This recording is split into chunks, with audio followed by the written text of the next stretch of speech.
What's really good? What's really good? It's your boy Aaron Bevins. I'm here with my guy, my friend, my brother Carlos Todd. What's good, family? What's up, man? What's up? Everything's going good. How are you? Man, I'm not gonna lie. I'm excited about this show. I'm excited about today's episode, Carlos. Why? Why are you excited? I got two reasons. Number one, the last show that we did, I guess you could say, we had our partners with us. I had Cece with me. You have Vanessa with you. Do you know that across all platforms, that has probably a little over 10, 15,000 views, bro? What? And you know, y'all, you and Vanessa just have such dope energy. So that's selfish reason number one, because I know that me and you always do dope content. That's number one. Number two, I just enjoy hanging out with you and talking with you in general.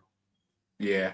So I know this is gonna be fun because we're gonna allow the audience just to be a fly on the wall here and to enjoy, you know what I mean? You know, me and you dropping some gems on them. And so I'm excited about this episode because you've done some really dope things in your career, in your life, but also in your career as a real estate professional.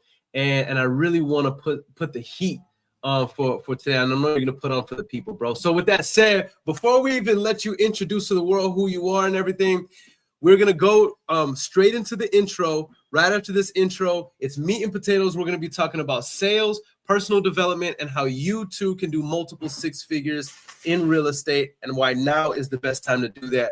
Right after this intro, let's get it.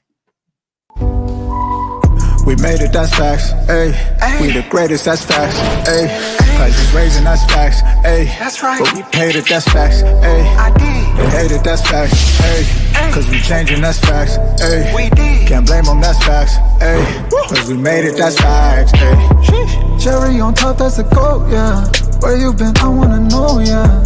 Greatest story ever told, yeah. Greatest story ever told, yeah. I know you wanna look up for this. Baby, let me turn you up a bit. You said you made it through hell and back. Give me the school, baby, tell the facts. Don't be shy. Boom, boom, boom, boom, boom. All right, so Carlos, talk to us a little bit about. So first of all, where are you broadcasting out of right now? So literally right now I'm in the office. I literally, like, no lie, we're in a conference room right now. You don't see it, but I got you up here on the TV. Hey, We have to do it the right way for the family. I love it. Good stuff. And what city are you in? So here in San Antonio, Texas. I love it. Beautiful, bro. Beautiful. All right. So so look, let's get right into the nitty gritty, bro. So you have done, what's your gross revenue year to date, bro? So year to date, we're at about 315,000. Crazy numbers. So let's put this into perspective because y'all know I love capitalism. I love business. And we don't do this to brag or to make anybody feel bad about themselves, but we do this for motivational, inspirational purposes only. But let's put this into perspective because right now, to be a top 10% income earner in the United States of America, you need to be doing at least $150,000, $160,000 annually. To be a top 5 to 8% income earner in the United States of America, you're doing $300,000+, and that is where my brother Carlos Todd is. Top 8%, top 5 to 8% income earner in the country. And bro, it sounds dope to say that, but whenever you're doing it, is it just me, or it's like you'll do 300, and what does it feel like from your perspective? It don't feel like you did enough. Yeah, I knew you were gonna say that. That's why I didn't even lead my man in that direction, y'all. I already knew he was going to say that. Yeah. Why is that, you think? I think that because once you cross your first objective, so 95% of people have the first objective of 100,000. Once you cross 100,000 in business, you start to identify that 100,000 really isn't 100,000. Most people come from a traditional space where they're working traditional jobs. And therefore, they don't understand the liabilities of business. So the income, the expenses, etc. So 100,000 might seem great at first when someone else is paying you, but when you're fronting the bill, you start to identify that 100,000 isn't enough. And then when you hit 300, you start to realize that you really could have did more. So you're when you hit 300, you're actually a lot closer to $1 million than you were at 50,000. Come on. Yep, 100%. But and so the interesting thing about it though is that even though you're a lot closer to 1 million than 50,000, now you realize the difference between you and 1 million, and the distance between you and 1 million is you're so aware of it, right? And it's like, man, I'm not doing enough. I need to be doing more, right? Right. So I love it, but we're not going to talk about the distance between right now. We're going to celebrate what you have done, because again, it's, even though we're high achievers, we're high performers statistically. I'm saying that objectively, not subjectively. Yeah. We are high performers because I mean, let's look at this. Hold up. Let's put this into perspective. How many people are in the United States of America? In the USA? Good question. Really good. 334 million. 334 million people are in this country. So when we talk about the top 8%, we're talking about a fraction of a fraction of a fraction of a fraction of a fraction percent of the world, y'all. Mm-hmm. One of the richest countries in the world. So when we talk about 8%, that's what I mean by the highest performers, right? And so you don't accidentally become a top 10% income producer. No. Right? It's a lot of blood, sweat, tears, intention. So start me off on the journey, right? Because you are somebody that I consider, okay, by the way, here's what I want to get into, Carlos. You are the new generation of real estate professional, in my opinion. I'm so for real, bro. And let me explain. Yeah. Because you even have an advantage over me, because for a long time, I was kind of like, I was looking at realtors like I was talking trash, and realtors always mess up the deal, and which, I still stand on that to some degree. This is you got some lazy realtors out here. Mm-hmm.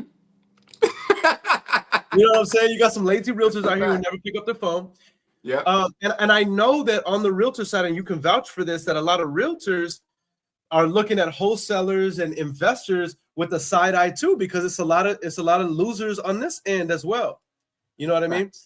So the distance between these two classes, the wholesaler investor class and the retail class and broker class, that chasm is what I like to call opportunity. There's lots of opportunity there. Facts. And I feel like you're one of the people who gets it. Like, you've gotten that. Like, I want to say, man, shoot, one of the first times you and I connected, you really helped plant that seed in my mind of, bro, the difference between these two parties is opportunity, and we're gonna need each other in the future, and we're seeing that more.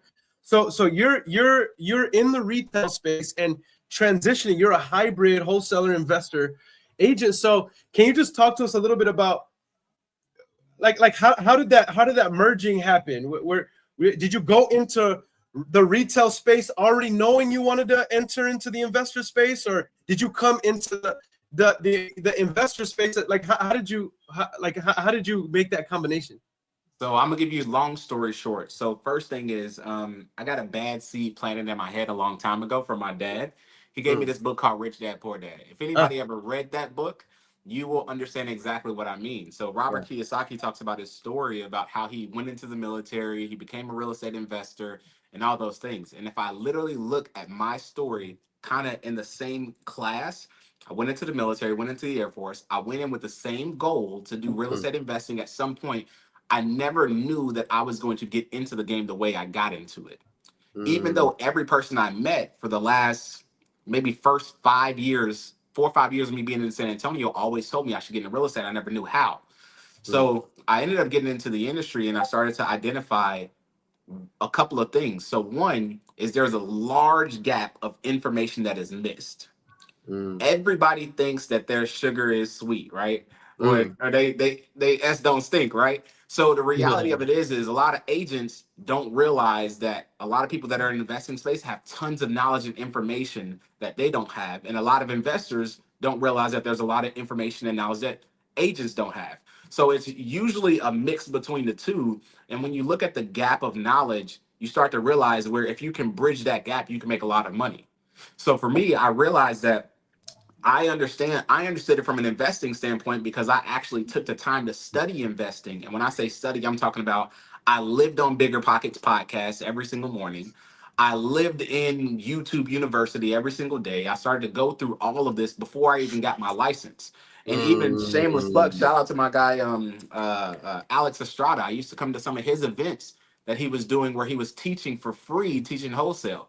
But I ended up starting to identify this gap where I could provide more value to the people, not just agents, but also to investors. And literally today, like not even a couple of minutes ago, we literally just got funded from this deal with Tez. You know who Tez is. that's my We brother. we closed his Novation deal here in San Antonio. No way. Yeah, he told me he So was working with you, bro. yeah. Well, so we just closed his Novation deal, and I'm actually in the process of trying to help him with another deal Come that on, they're trying to probably put together here soon. So come on. again, it's getting that information and that knowledge and learning how to serve not just yourself, but you're also serving your investors and serving your clients. And at the end of the day, the results are still the same if you do it Yeah, right. that's right, bro. 100%, 100%. So what I wanted to touch on with you is because I think me and Cece had gone by Vanessa's salon. By the way, those of you that don't know, Vanessa is Carlos's beautiful wife. Mm-hmm. And Vanessa is doing Cece's makeup. Me and you were outside just chopping it up, and you're like, hold on one second, in true realtor fashion. Hold on one second, let me take this call. And I recorded a snippet of the call and I put it on Facebook. I don't know if I even told you this, Carlos. Nah. Bro, do you know how this is when you were telling them there's five, what's up, Jared? There's like 5 values of Oh, the what four was it? values of real estate. 4 values of real estate. Can you just break that down real quick? And I want to All finish right, telling the I got story. you. And by the way, y'all, Carlos is telling this to the seller, and he's trying to sell the seller on why we need to be at a strategic price point. He was resetting the seller's expectations in terms of the price point that the seller needed to be at, and he starts talking about 4 values of real. Can you just break that down real quick, bro? Yeah, I got you. So the 4 values of real estate are pretty simple. There is the tax assessed value. This is how much the city is looking to tax you at.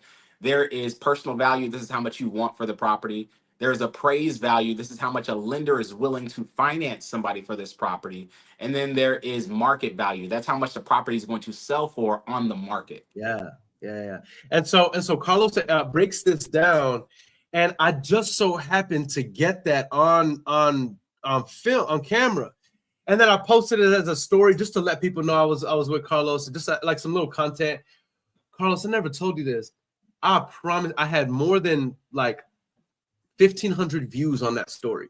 Okay. That's crazy. And when I tell you that I had hundreds of people being like, hey, do you have that full call recorded? I want to hear that. And so I say that as a preface to what I want to talk to you about, because I feel like one of your superpowers is sales. You are just too cold on the phones, bro. And so what I want to extract from you is, okay, a large part of that 300,000 that you've brought in has to have come from your sales ability, right? Absolutely. So I want to talk about this. So actually, I'm going to ask you a question Cece asked me. Okay, and I'm gonna put it and I'm gonna and by the way, y'all, this is not scripted, so we're about to see how quick my man's mind can think. So what Cece asked me about an hour ago was, what would you say are your top 3, like if these were the top 3 golden rules in sales that you could utilize universally to a newbie to say, okay, master these 3 things in sales, and you can do 6 figures, multiple 6 figures at scale if I give you enough time. That's easy. Integrity is everything. Communication is key. And follow-up is the fortune. So literally, integrity is everything, bro. If you're willing and able to just communicate with people and tell them the honest truth, you don't have to lie. You don't have to manufacture deals. You don't have to do anything special. You literally just have to be transparent and honest with people. You get so much more in transparency than you do trying to convince and sell somebody. Communication is key, bro. So if you can communicate effectively, and by communication, I always say there's 3 aspects to communication. There is delivery, there's reception, and then there's processing.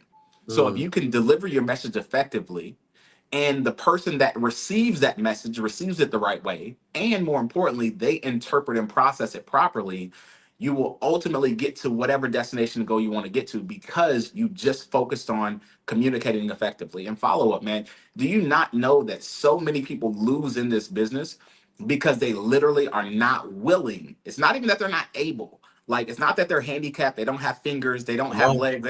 They're just come on. not willing to actually do the work of Yeah. following up. And that Mhm. is probably the hardest obstacle for 95% of entrepreneurs to overcome because they work in an environment where someone else has already put the systems, processes, and tools in place to automate follow-ups. So now all they're taking is inbound calls or inbound orders from whoever their employer or supervisor is, to where now they don't even understand the skill of following up. All it Mm. is just a phone call, a text message, an email, whatever the case may be. And literally you can do 6 figures. Yeah, come on, man. Come on, come on. I love it. So I want to break this down. So integrity.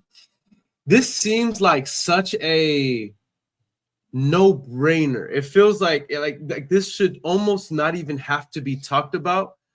But so many people that I even listen to gurus and other teachers in the space who the sales strategies that they teach incorporate some sort of lying or bending the truth in order to get somebody to sign a contract, and it's just not necessary. So like, okay, how do you get somebody to be in the right headspace to understand you don't have to lie, you don't have to overpromise in order to get somebody to trust you? In fact, it's the opposite.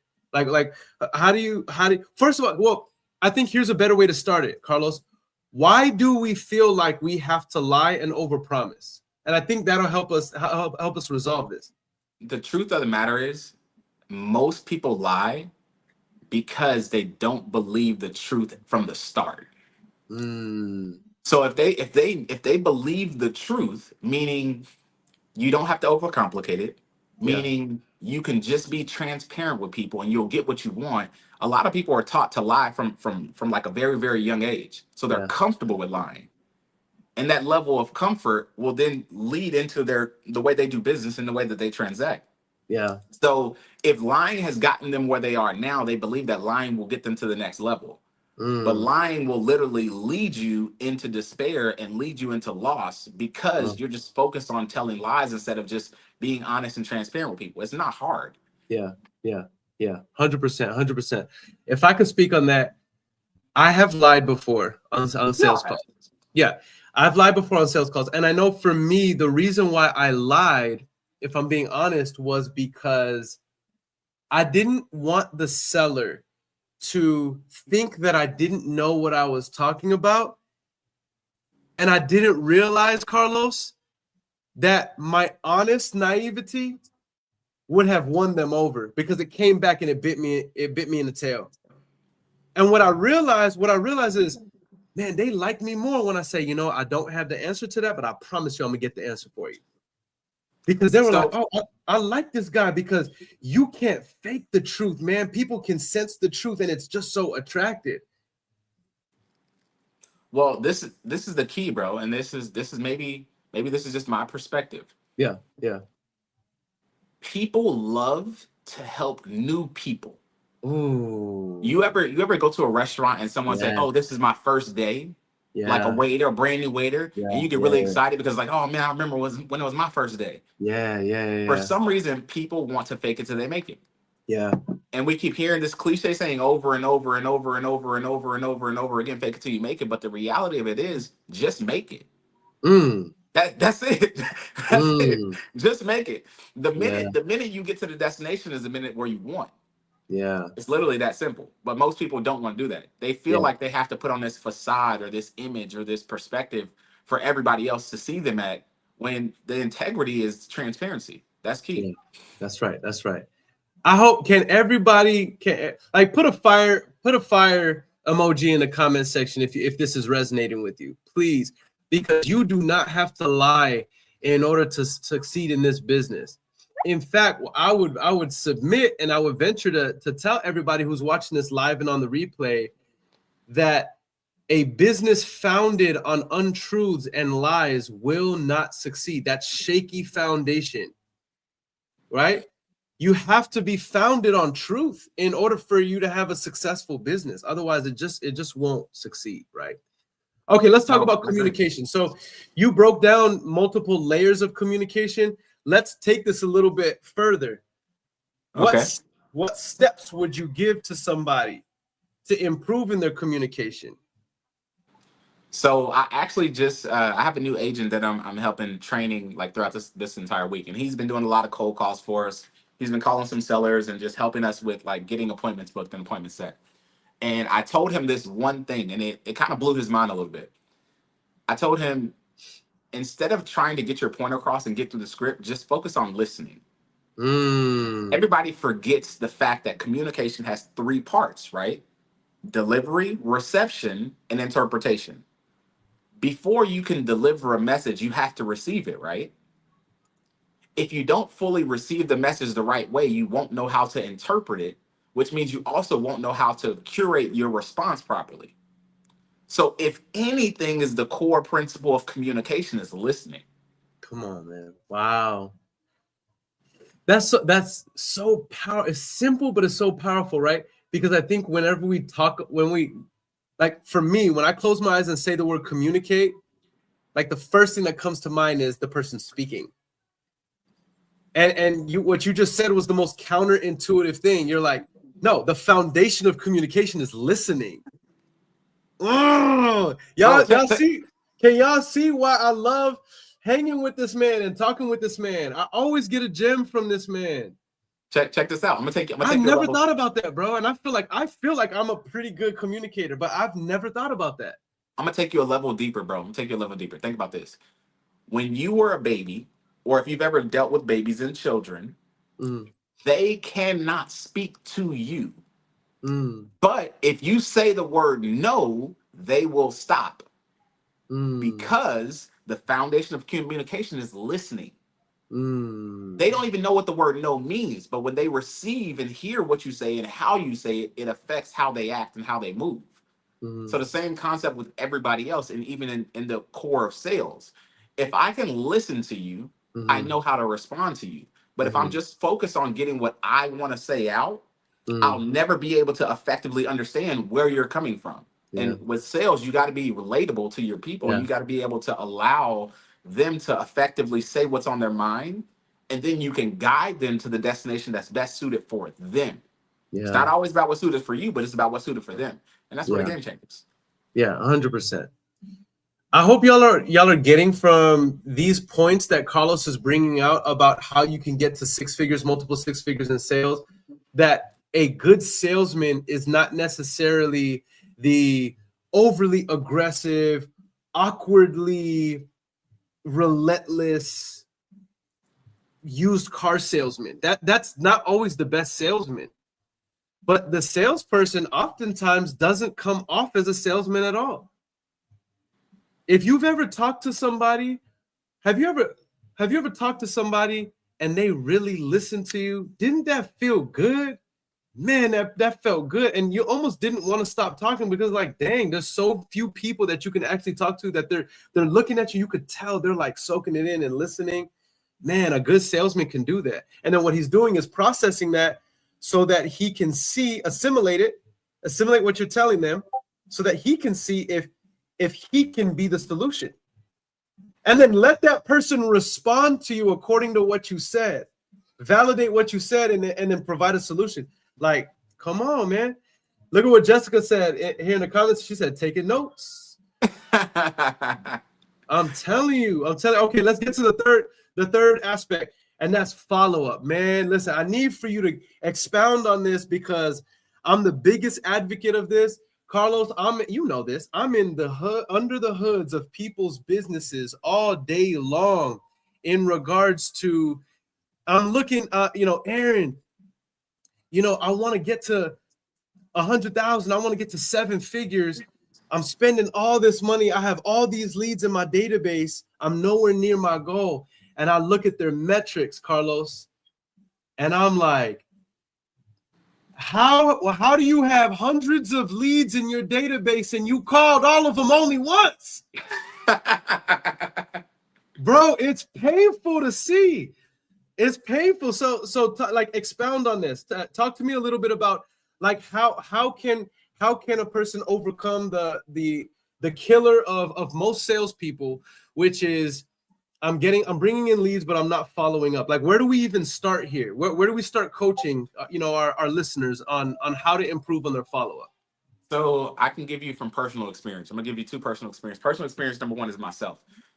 I had to go through the pain of loss, and when I say pain of loss, I'm referring to the loss of revenue.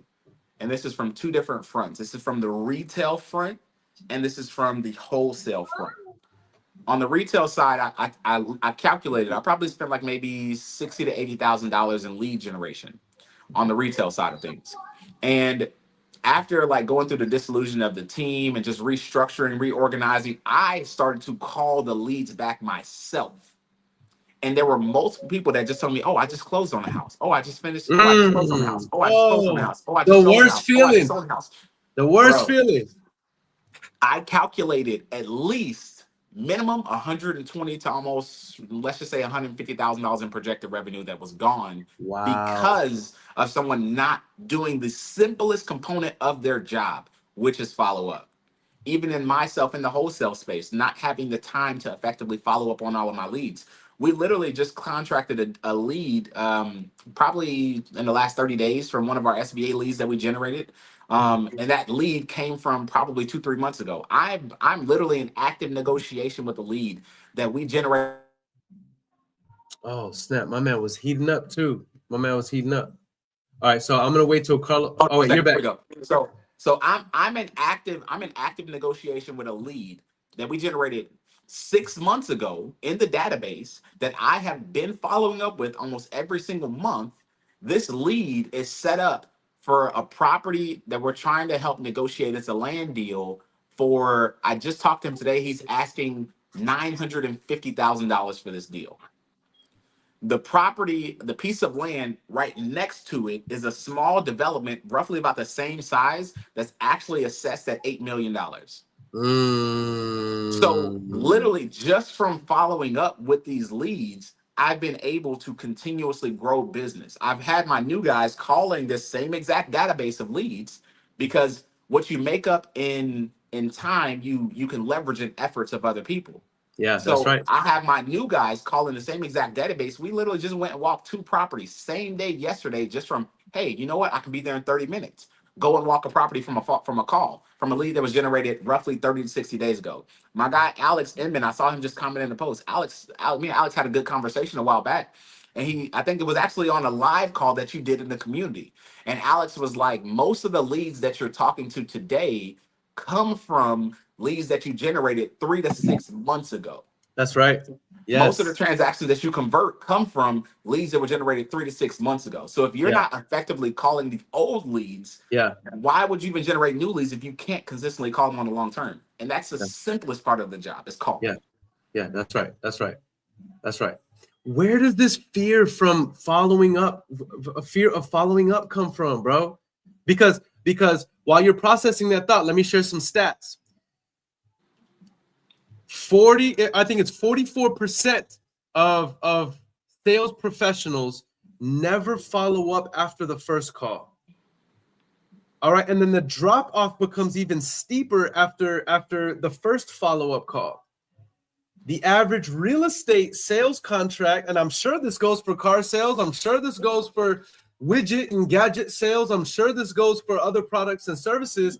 The average customer purchases after being followed up by some sort of marketing or outreach or some sort of messaging, sales or marketing messaging, 8 to 12 times, 8 to 15 times. And 44% of sales professionals don't follow up once. And then we have the audacity to talk about we got competition. So you know what's so crazy? This is what I found. And I could be wrong. Somebody could tell me something different. Most people have a hidden fear of being annoying. Oh man, yeah. Notice I didn't say rejection. They have a fear of being annoying.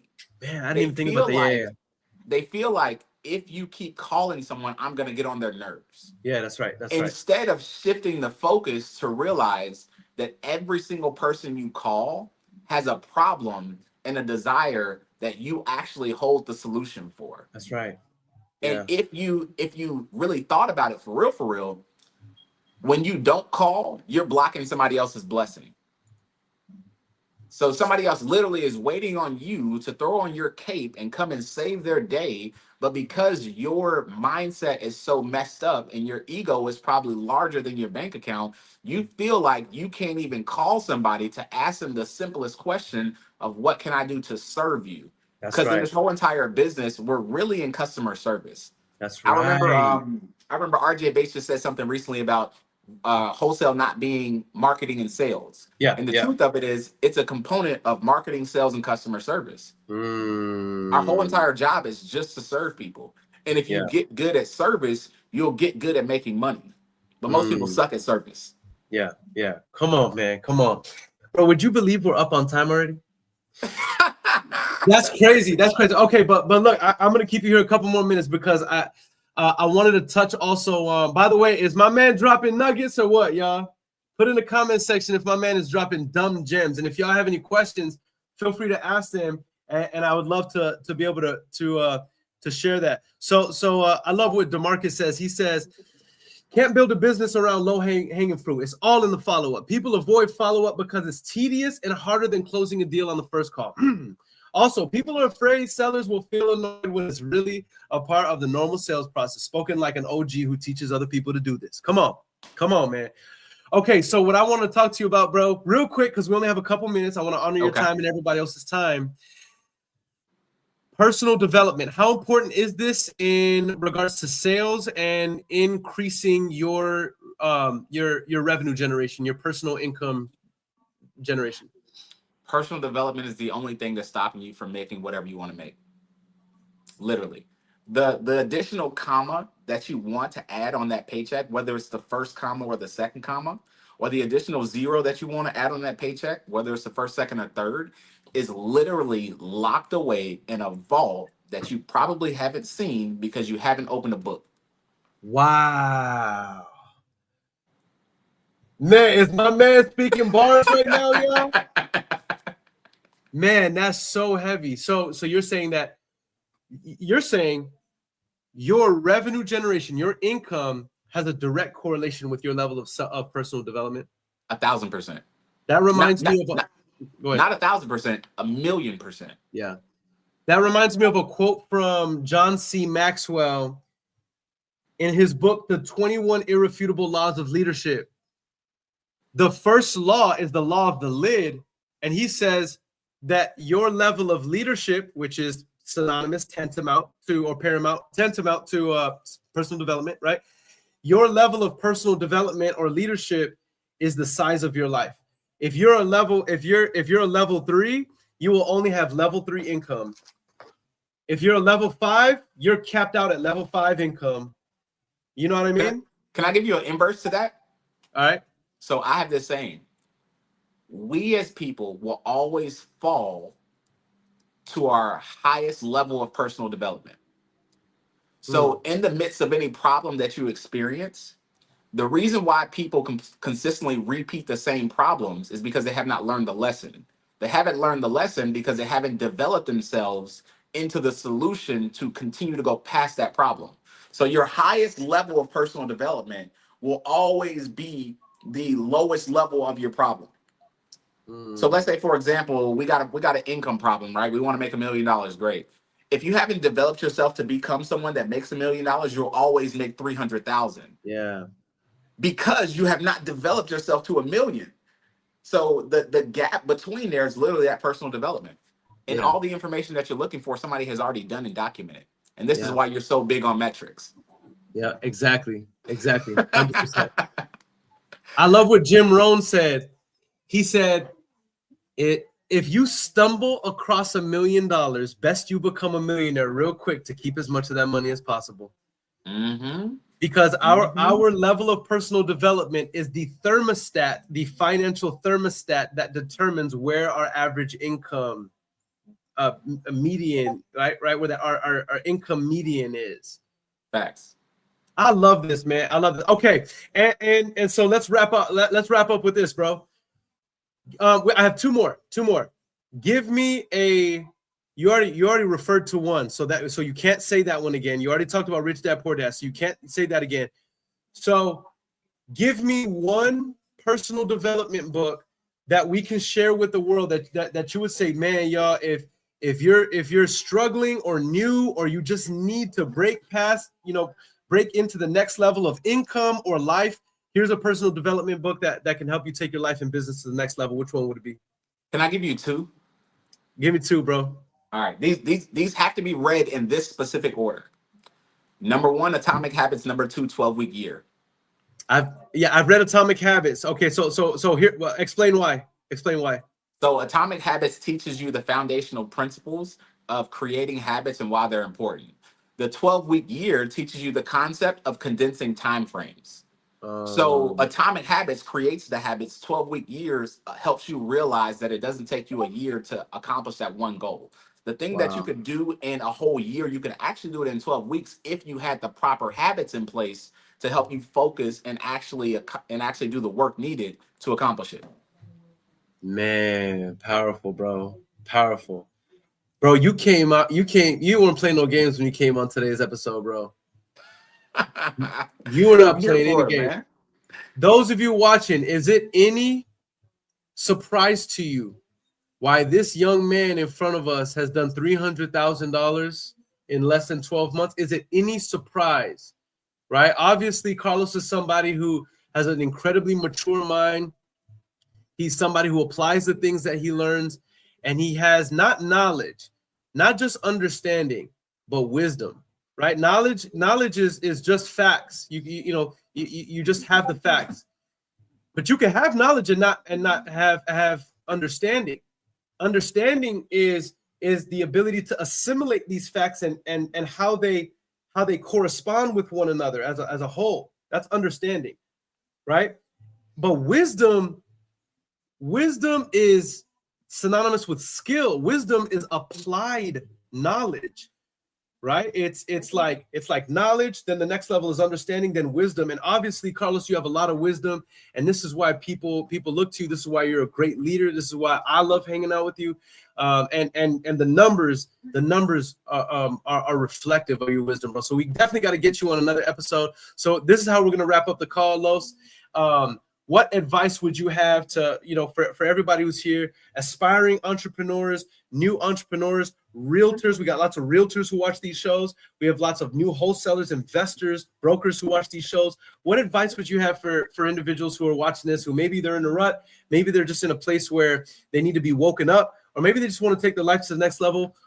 What advice would you give to the entrepreneurs watching the show as final words of wisdom and advice?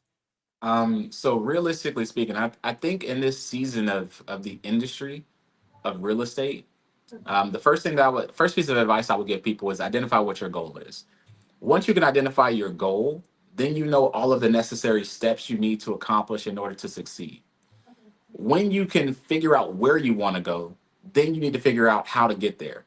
Yeah. And usually the how is actually wrapped inside of the who. So there may be someone else on this journey that you're heading in the direction that you're heading to that can either help you or guide you to the destination that you want to get to. And if those of y'all have not even tapped in, I'm a shameless plug you, bro. If y'all have not tapped into Aaron and the Superhuman community and the coaching that he's provided, like literally, I was just telling DeMarcus a few minutes ago, we were on a call, and I was telling him I used a lot of the things that I learned in the community, metrics, predictability, all of those things that you taught in my traditional real estate business, which is why it's helped me excel to the point that I am now. So you may not be the hero in your own story. You may just need a guide that can help you become a hero. And then ultimately you'll get to where you want to go. Come on, bro. Come on. I didn't expect for you to give a whole discourse on here, my guy. All right. I love it, bro. I love it. Thank you for coming on, bro. Thank you for showing love to the community. Keep doing what you're doing. Keep leading from the front. I honor you. I respect you, not just as a friend, but as a community leader and an industry leader. So I love you, bro. And definitely give our love to Vanessa And those of you who are watching, if you're not home yet, please drive home safe because they be driving wild out here. Make sure when you do get home, love on your loved ones because tomorrow's not promised. Brush your teeth, and for goodness sakes, don't slap nobody. Until next time, let's get it. Deuces. We made it, that's facts, ayy. We the greatest, that's facts, ayy. Prices raising, that's facts, ayy. That's right. But we paid it, that's facts, ayy. I did. They hate it, that's facts, ayy. Cause we changing, that's facts, ayy. We did. Can't blame them, that's facts, ayy. Cause we made it, that's facts, ayy. Cherry on top, that's a goat, yeah. Where you been, I wanna know, yeah. Greatest story ever told, yeah. Greatest story ever told, yeah. I know you wanna look up for this. Baby, let me turn you up a bit. You said you made it through hell and back. Give me the scoop, baby, tell the fact.